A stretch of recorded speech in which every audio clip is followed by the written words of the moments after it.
What up, nerds? Shaboy! I'm Jared, and this is Changelog News for the week of Monday, September 4th, 2023.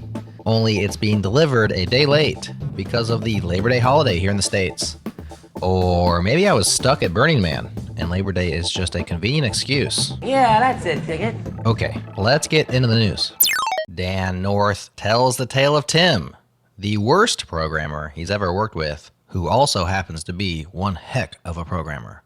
Tim scored 0 points on the company's productivity metric, and he almost got fired. But, quote, you see, the reason that Tim's productivity score was 0 was that he never signed up for any stories.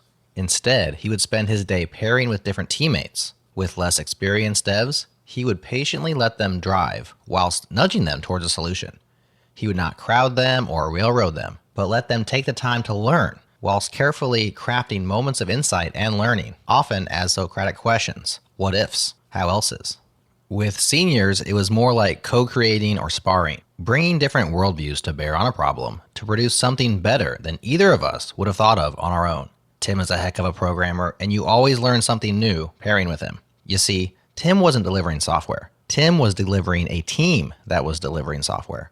The entire team became more effective, more productive, more aligned, more idiomatic, more fun, because Tim was in the team, end quote.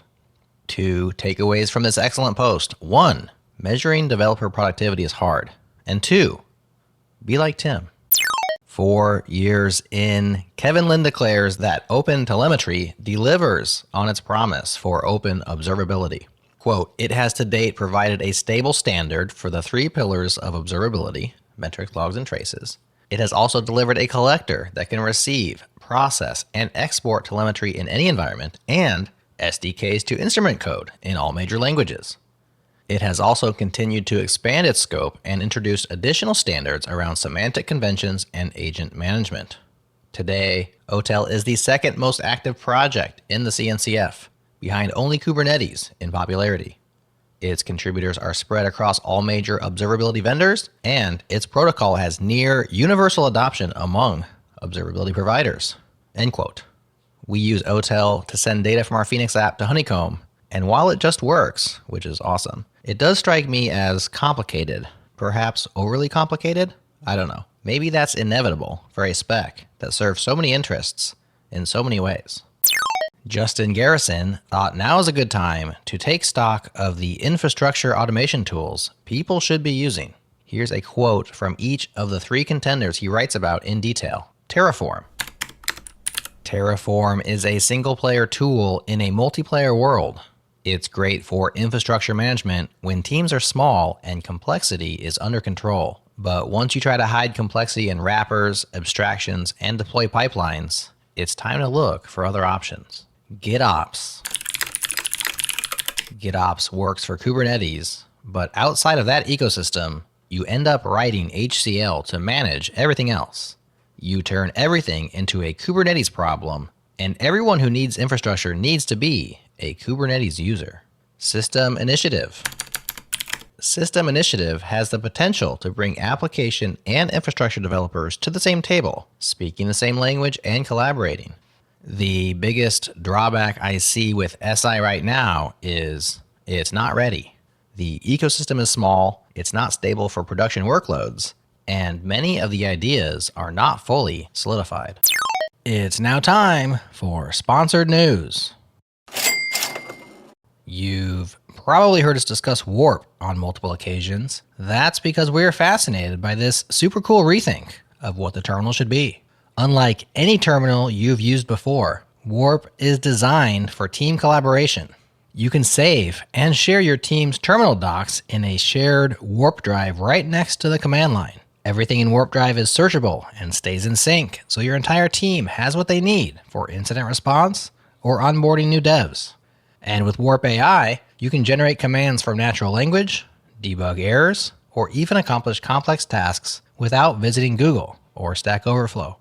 Get started today at warp.dev or download the macOS app and let them know Changelog News sent you. Inc. published an interesting piece about Apple and how it's upholding its hustle culture while creating a happy workplace. Quote, "It's not just that it's willing to splash out on high salaries, lavish offices, or fat benefits packages. What makes a corporate job at Apple so appealing is how cushy its roles are. And there's a brilliantly simple yet highly effective reason why that is. Despite its fast-paced and demanding hustle culture that would send many running for the hills, what Apple is doing that employers often overlook is rewarding hard-working employees. Not with more money, a bigger office, or Steve Jobs' favorite employee perk, but the best perk of all that keeps people happy to hustle. Freedom, according to a current employee, and recent Glassdoor reviews seem to attest." End quote. I don't share this story to toot Apple's horn, but because it reinforces something I believe deeply. That freedom, in its many forms, autonomy, agency, geography, etc., is the most important factor to produce work satisfaction once your financial needs have been taken care of. Seek freedom in your career and afford it to others every time you have the opportunity. Speaking of your financial needs, after coaching hundreds of people through salary negotiation, Aline Lerner published some great advice about two things you must avoid. Both involve how you talk to recruiters at the start of your job search way before there's an offer. Number 1, revealing information too early in the game. And number 2, negotiating before you're ready. In the linked post, she explains why these two mistakes routinely sabotage salary negotiation efforts and what you should say to recruiters instead. That is the news for now, but it's time once again for some Changelog++ shoutouts.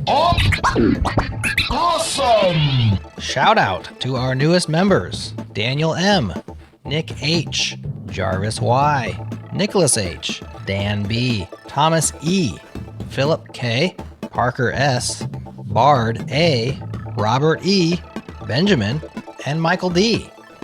We appreciate you for supporting our work with your hard-earned cash. Give yourself a high five. If Changelog++ is news to you, that's our membership program you can join to ditch the ads, get closer to the metal with bonus content, directly support our work, and get shoutouts like the ones you just heard.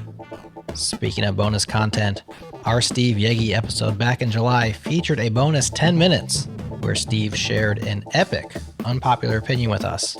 If you're a ++ member, you already know this. But for the rest of you, we decided to share that bonus with the world on our YouTube channel. Here's the premise. So, my unpopular opinion is that Git is awful and it needs to die. Die. Wow. That's a pretty unpopular opinion. Why? Why? Find the full clip at youtube.com/changelog. I'll link it up in the companion newsletter as well. All right, have a great week. Share Changelog news with your friends who might dig it. And I'll talk to you again real soon.